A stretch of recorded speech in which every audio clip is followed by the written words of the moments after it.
তীব্র গরমে পুড়ছে গোটা রাজ্য। এরই মাঝে দেশের পূর্ব অঞ্চলের জন্য সুখবর উঠে আসছে। আগামী 2 থেকে 3 দিনের মধ্যে নেত্রকোনা, সুনামগঞ্জ, সিলেট, মৌলভীবাজার, হবিগঞ্জ, কিশোরগঞ্জ, ব্রাহ্মণবাড়িয়া, কুমিল্লা, চাঁদপুর, লক্ষ্মীপুর, নোয়াখালী, ফেনী, খাগড়াছড়ি, রাঙ্গামাটি, চট্টগ্রাম, ফটিকছড়ি, বান্দরবান, কক্সবাজার সহ আরও অনেক এলাকায় ধেয়ে আসছে কালবৈশাখী বজ্রসহ ঝড় বৃষ্টি। অন্যদিকে বাগেরহাট, খুলনা, পিরোজপুর, গোপালগঞ্জ, নড়াইল, যশোর, মাগুরা, ফরিদপুর, রাজবাড়ী, চুয়াডাঙ্গা, মেহেরপুর, কুষ্টিয়া, পাবনা, টাঙ্গাইল, সিরাজগঞ্জ, নাটোর, বগুড়া, নওগাঁ, রাজশাহী, চাঁপাইনবাবগঞ্জ এবং পশ্চিমবঙ্গের অনেক জেলায় তীব্র তাপপ্রবাহ বয়ে যাচ্ছে। তা অব্যাহত থাকতে পারে। আগামী 5 তারিখ থেকে টাঙ্গাইল, মানিকগঞ্জ, ঢাকা, গাজীপুর, ময়মনসিংহ, জামালপুর, বগুড়া, নাটোর, নওগাঁ, রাজশাহী, রাজবাড়ী, ফরিদপুর, মাগুরা, নড়াইল, মাদারীপুর, শরীয়তপুর, মুন্সিগঞ্জ, চাঁদপুর, লক্ষ্মীপুর, বরিশাল, পিরোজপুর, জালাকাঠি থেকে শুরু করে আর অনেক এলাকা জুড়ে কালবৈশাখী সহ ঝড় বৃষ্টিপাতের আশঙ্কা দিয়েছে আবহাওয়া অধিদপ্তর। চলুন আমরা একবার লাইভ দেখে নিই। তো এই মুহূর্তে আমরা বায়ুমণ্ডলে চলে আসলাম। দেখতে পাচ্ছি সমুদ্র অঞ্চল থেকে দক্ষিণে আকারে যে ব্যাপক আকারে জলীয় বাষ্প বাতাস প্রবেশ করতে দেখা যাচ্ছে, বিশেষ করে দেশের উত্তর পূর্ব অঞ্চলে। দেখুন, সমুদ্র অঞ্চল থেকে জলীয় বাষ্প বাতাস পশ্চিমবঙ্গের উপর প্রবেশ করছে না, রাজশাহীর উপরও প্রবেশ করছে না, রংপুরের উপরে, এছাড়া যে উত্তর এখানে কোথাও কিন্তু সমুদ্র অঞ্চল থেকে বাতাস কিন্তু প্রবেশ করছে না। এই যে আর্দ্রতাজনিক কালো আকারে দেখুন, সমস্ত বাতাসগুলো কিন্তু ধীরে ধীরে এখানে দক্ষিণ পূর্ব অঞ্চল দিয়ে, যেখানে মহেশখালী দিয়ে এবং কক্সবাজার, কুতুবদিয়া, চট্টগ্রাম, ফটিকছড়ি, এখানে পাহাড়ি অঞ্চল দিয়ে, কুমিল্লা, ব্রাহ্মণবাড়িয়া দিয়ে, এছাড়া সরাসরি সিলেট বিভাগের উপরে কিন্তু প্রবেশ করতে দেখা যাচ্ছে। আর্দ্রতা প্রায় 100% দেখুন অনেকটাই বেড়ে যাচ্ছে। এখানে প্রচণ্ড মেঘ তৈরি হতে পারে, যার কারণে ঝড় বৃষ্টিপাতের সতর্কতা কিন্তু অনেকটাই বেশি রয়েছে। আর্দ্রতাজনিক বাতাস কিন্তু এখানে অন্যান্য এলাকাতে কিন্তু প্রবেশ করতে দেখা যাচ্ছে না। সমস্ত বাতাস কিন্তু বিশেষ করে দেশের পূর্বাঞ্চলে প্রবেশ করতে দেখা যাচ্ছে। তবে এরপরে দেখুন কিছুটা বৃষ্টির পরিবেশ তৈরি হতে পারে, বিক্ষিপ্ত বৃষ্টিপাত থাকতে পারে। এখানে দেশের উত্তরাঞ্চলে কিন্তু আর্দ্রতা বেড়ে যাচ্ছে, আর্দ্রতাজনিক কিন্তু বাতাস কিন্তু প্রবেশ করতে দেখা যাচ্ছে, জলীয় বাষ্প বাতাস কিন্তু দেখা যাচ্ছে এবং 5 তারিখ নাগাদ কিছুটা জলীয় বাষ্প বাতাস কিন্তু প্রবেশ করতে দেখা যাচ্ছে, যার কারণে দেশের উপর কালবৈশাখী বজ্রসহ ঝড় বৃষ্টিপাতের সম্ভাবনা দেখুন 5-6 তারিখ নাগাদ। এই যে অনেকটাই যে শুষ্ক বাতাস কিন্তু একদম কেটে যাচ্ছে, বৃষ্টিপাতের সম্ভাবনা রয়েছে বেশ কিছু অঞ্চল জুড়ে। আমরা একটু আপনাদেরকে বৃষ্টিবাহী মোড়ে গিয়ে দেখিয়ে দিই যে কোন কোন এলাকায় বৃষ্টিপাতের সতর্কতা উঠে আসছে। তো ইতিমধ্যে আমরা সরাসরি বৃষ্টিবাহী মোড়ে চলে আসলাম। তো 1 তারিখ নাগাদের রিপোর্টে দেখা যাচ্ছে বৃষ্টির সম্ভাবনা খুবই কম। তবে সিলেট বিভাগের একদম পূর্ব অঞ্চলে শিলচর এবং এই যে এখানে কিছু কিছু এলাকা জুড়ে বজ্রসহ কিছুটা বৃষ্টিপাতের সতর্কতা রয়েছে। এরপরে বৃহস্পতিবার 2 মে নাগাদ যদি আমরা একটু দেখি, দেখুন কালবৈশাখী সহ প্রচণ্ড ঝড় বৃষ্টিপাত শুরু হতে দেখা যাচ্ছে।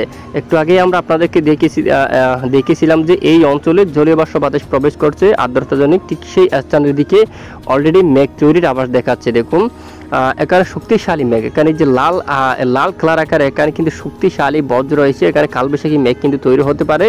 এখানে এই যে দেখুন এই সবটুকু জেলার উপর কালবৈশাখী বজ্র সহ ঝড় বৃষ্টিপাতের সম্ভাবনা থাকবে। মৌলভীবাজার, তারপর এখানে আরও অনেক অঞ্চলে দেখুন সমস্তটুকু অঞ্চলে কালবৈশাখী বজ্র সহ বৃষ্টিপাতের সম্ভাবনা থাকছে। আবহাওয়া অধিদপ্তর থেকেও কিন্তু অলরেডি বলা হয়ে গেছে, দেখুন যদি মহানরবের হুকুম হয় অবশ্যই ঝড় বৃষ্টিপাত হবে। এছাড়া দিকে দেখুন কুমিল্লা, আমরাপুর, আগরতলা, এছাড়া খাগড়াছড়ি এই অঞ্চলের দিকে দেখুন দিঘিনালা থেকে শুরু করে এখানে রাঙ্গামাটি বেশ কিছু অঞ্চল জুড়ে কালবৈশাখীর কবলে পড়তে পারে। দেখুন এখানে অনেক ক্ষয়ক্ষতি হতে পারে। এরকম যদি কালবৈশাখী আসে তাহলে অনেক ক্ষয়ক্ষতি হতে পারে। ঘন্টায় প্রায় 70 থেকে 80 কিলোমিটার বেগে দমকা ঝোড়ো হওয়া আকারে ব্যাপক ক্ষয়ক্ষতি হওয়ার কিন্তু সম্ভাবনা থাকবে। তাই সবাই একটু সতর্কতা অবলম্বন করবে আর আমাদের চ্যানেলের ভিডিওগুলো দেখবেন। কালবৈশাখী তৈরি হলেই অবশ্যই আমরা জানাবো, তো সঙ্গে থাকবেন। তো সমুদ্র অঞ্চল থেকে দেখুন 2 তারিখ নাগাদ ব্যাপক আকারে জলীয় বাষ্প বাতাস প্রবেশ করতে দেখা যাচ্ছে এবং দক্ষিণের উপকূলীয় বেশিরভাগ অঞ্চলে তুমুল বেগে ঝড়ো বাতাসে কিন্তু বয়ে যাওয়ার সম্ভাবনা, যার জেরে এখানে মূলত কালবৈশাখী তৈরি হতে পারে। অনেক অঞ্চলে দেখুন তীব্র গতিতে কালবৈশাখী বজ্র সহ ঝড় বৃষ্টিপাতের সম্ভাবনা এবং কালবৈশাখী মেঘ কোন দিকে আসছে দেখুন, ঠিক চট্টগ্রাম বিভাগ দিয়ে এখানে পূর্ব অঞ্চল দিয়ে এখানে এই যে পাহাড়ি অঞ্চল দিয়ে এখানে এই যে কক্সবাজার এলাকায় আঘাত করতে পারে। অনেক অঞ্চলে বজ্র সহ ঝড় বৃষ্টিপাতের সম্ভাবনা, তবে উপকূলীয় অঞ্চলের দিকে প্রভাব কিছুটা কম থাকতে পারে। এবং দেখুন এই অঞ্চলের কালবৈশাখী বজ্র সহ ঝড় বৃষ্টিপাতের সম্ভাবনা। এর পরের দিন শুক্রবার 3 মে নাগাদের আপডেটটিও দেখা যাচ্ছে পাহাড়ি অঞ্চলের দিকে কালবৈশাখী মেঘ তৈরি হতে পারে, বজ্র সহ ঝড় বৃষ্টিপাত হওয়ার সম্ভাবনা অনেকটা বেশি দেখা যাচ্ছে।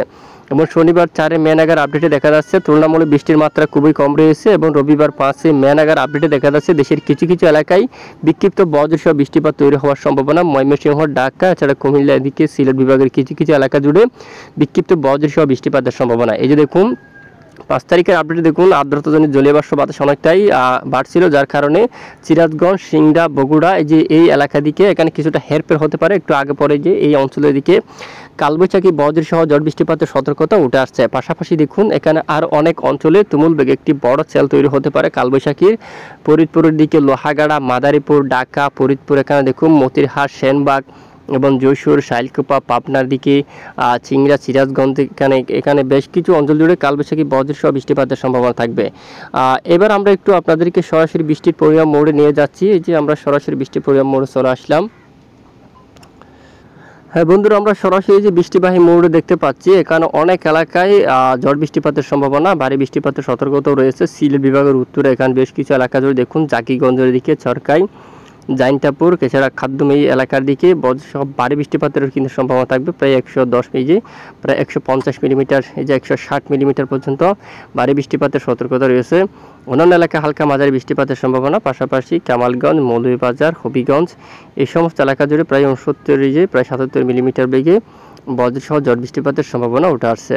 এবং এই এলাকার দিকে দেখুন দিঘিনালা এবং কাকড়াছড়ি, লংগদে সবটুকু এলাকা জুড়ে দেখুন 109 মিলিমিটার বজ্রসহ বৃষ্টিপাতের সম্ভাবনা। এবং পরবর্তী 10 দিনের রিপোর্টে বিভিন্ন অঞ্চলে বৃষ্টিপাত হতে পারে কালবৈশাখী বজ্রসহ ঝড় বৃষ্টি।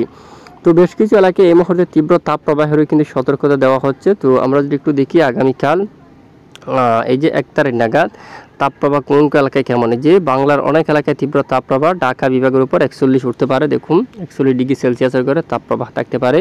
খুলনাতে 38 থাকতে পারে এবং এদিকে দেখুন খুলনাতে 40 এবং বরিশালে 38 পর্যন্ত থাকছে। এবং এদিকে মাগুরা, কুষ্টিয়া, তারপরে এখানে যশোর, লোহাগাড়া, সাতক্ষীরা, এখানে দেখুন সবটুকু এলাকায় 40 এবং শাইলকুপা এখানে 41 এবং ফরিদপুর 41, পাবনা, মেহেরপুরের দিকে প্রায় 43 ডিগ্রি সেলসিয়াস এবং রাজশাহীর উপর এখানে 42 এবং সিংড়াতে 40, মহাদেবপুর, চাঁপাইনবাবগঞ্জ সবটুকু এলাকায় 42 ডিগ্রি সেলসিয়াস তাপমাত্রা। দিনাজপুর এখানে থাকছে 38 পর্যন্ত, 40 পর্যন্ত রয়েছে।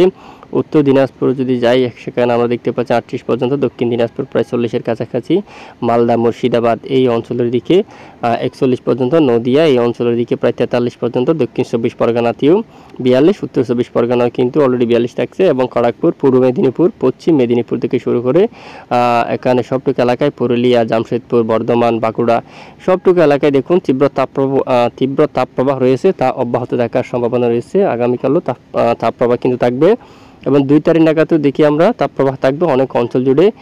তবে এদিক থেকে তাপপ্রবাহ কিছুটা কমতে পারে। দেখুন 2 তারিখ থেকে সিলেট বিভাগ দিয়ে সেটা কুমিল্লা দিয়ে চট্টগ্রাম বিভাগের অনেকটা ঠান্ডা পরিবেশ কিন্তু তৈরি হতে পারে, অনেকটা এক ধাক্কায় তাপমাত্রা অনেকটা নেমে যাচ্ছে। দেখুন আগামী 2 তারিখ নাগাদ এখানে তাপপ্রবাহ অনেকটা নেমে যেতে দেখা যাচ্ছে। তবে দিনের বেলায় তাপপ্রবাহ ঠিকই থাকবে যে 1-2টার সময়, তবে পরবর্তী রাতে অনেকটাই কমে যাচ্ছে। বৃষ্টিপাত রাতের দিকে বৃষ্টিপাত হওয়ার সম্ভাবনা কিন্তু দেখা যাচ্ছে বিকেল থেকে রাতের মধ্যেই। তো রেড অ্যালার্ট জারি করা হলো বেশ কিছু এলাকা জুড়ে, চরমভাবে সতর্কবার্তা কিন্তু দেওয়া হচ্ছে আবহাওয়ার যে মডেল থেকে এবং আবহাওয়া অধিদপ্তর থেকে। ইতিমধ্যে দেখতে পাচ্ছি আমরা, দেখুন আগামীকালও এই যে 1 মে নাগাদ দেখুন বরিশাল, খুলনা, ঢাকা বিভাগের সব এলাকায়, এখানে ময়মনসিংহ বিভাগের সমস্তটুকু এলাকা জুড়ে অনেকটাই সতর্কবার্তা কিন্তু দেওয়া হয়ে গেছে। খুলনার দিকে দেখুন যশোর, লোহাগাড়া, সাতক্ষীরা, এখানে শিবনগর, মঠবাড়িয়া, কলাপাড়া থেকে শুরু করে পিরোজপুর, খুলনা বিভাগের সবটুকু এলাকায় লাল সতর্কতা, রেড অ্যালার্ট কিন্তু জারি করা হচ্ছে। যে এখানে দেখুন মেহেরপুর, রাজশাহী বিভাগের দক্ষিণের বেশিরভাগ অঞ্চলে এবং পশ্চিমবঙ্গের সবটুকু জেলার দিকে দেখুন চন্দ্রনগর, কলকাতা, কোলাঘাট, খড়গপুর, আরামবাগ, বর্ধমান, বাঁকুড়া, চাকুলিয়া এবং এখানে দেখুন সবটুকু এলাকায় হালদিবাড়ি এবং এই যে সবটুকু এলাকায় মূলত রেড অ্যালার্ট কিন্তু জারি করা হলো। তীব্র প্রচণ্ড গরম, রোদের কিরণ কিন্তু অনেকটা বেশি দেখা যাচ্ছে। এবং 2 তারিখ যে বৃষ্টির সতর্কতা দেখুন দেশের পূর্বাঞ্চলের জন্য চরমভাবে বৃষ্টির সতর্কবার্তা কিন্তু তুলে ধরা হচ্ছে। চকরিয়া দিকে দেখুন পরিচিত উপজেলা এবং চট্টগ্রাম, এখানে পাহাড়ি অঞ্চল, খাগড়াছড়ি, আমরাপুর, ত্রিপুরা, আমবাসা, মৌলভীবাজার এই যে সবটুকু এলাকা জুড়ে কালবৈশাখী ঝড় বৃষ্টির সম্ভাবনা দেখা যাচ্ছে মূলত এই অঞ্চল দিয়ে, পূর্ব দিকে এই অঞ্চল দিয়ে। তবে অন্যান্য এলাকায় বৃষ্টিপাতের সতর্কতা এখনও উঠে আসেনি। ঢাকা, বরিশাল, এই যে কলাপাড়া, তারপরে এই যে এদিক দিয়ে কিন্তু বৃষ্টিপাতের সতর্কতা এখনও উঠে আসেনি। বিশেষ করে পূর্ব অঞ্চলে বৃষ্টিপাতের সতর্কতা উঠে আসছে। তো আমরা নজর রাখছি, আবহাওয়া পরিবর্তনশীল, যে কোনো সময় পরিবর্তন করতে পারে। পরিবর্তন হলেই সঙ্গে সঙ্গে আমরা নজর রাখছি, জানাবো বিষয় আপনাদেরকে। এছাড়া ইতিমধ্যে আমরা দেখতে পাচ্ছি দেশের দক্ষিণের বেশ কিছু এলাকায় দমকা ঝড়ো বাতাসে কিন্তু বয়ে যাওয়ার সম্ভাবনা কিন্তু দেখা যাচ্ছে। এখানে দেখুন উপকূলীয় অঞ্চল আগামীকাল বৃহস্পতিবার 2 মে নাগাদ দেখুন এই সবটুকু এলাকায় ঝড়ো বাতাস বয়ে যাওয়ার সম্ভাবনা রয়েছে। ঘন্টায় কত কিলোমিটার বেগে দেখুন প্রায় যে 60 কিলোমিটার বেগে, অনেক অনেক অঞ্চলে 60 কিলোমিটার, এখানে প্রায় 50 কিলোমিটার বেগে, দক্ষিণের উপকূলীয় অঞ্চলে 50 কিলোমিটার বেগে ঝড়ো বাতাস বইতে পারে। পরিচিত উপজেলা কাকড়াছড়ি এখানে যে সেনবাগ এবং উত্তর সবটুকু এলাকায় ঘন্টায় প্রায় 60 কিলোমিটার প্লাস বেগে এখানে দমকা ঝড়ো বাতাস বয়ে যাওয়ার সম্ভাবনা রয়েছে। ওই যে অনেকটাই দমকা ঝড়ো বাতাস বইতে পারে। তো এই হচ্ছে আজকের আবহাওয়ার রিপোর্ট। এতক্ষণ আমাদের সাথে থাকার জন্য ধন্যবাদ।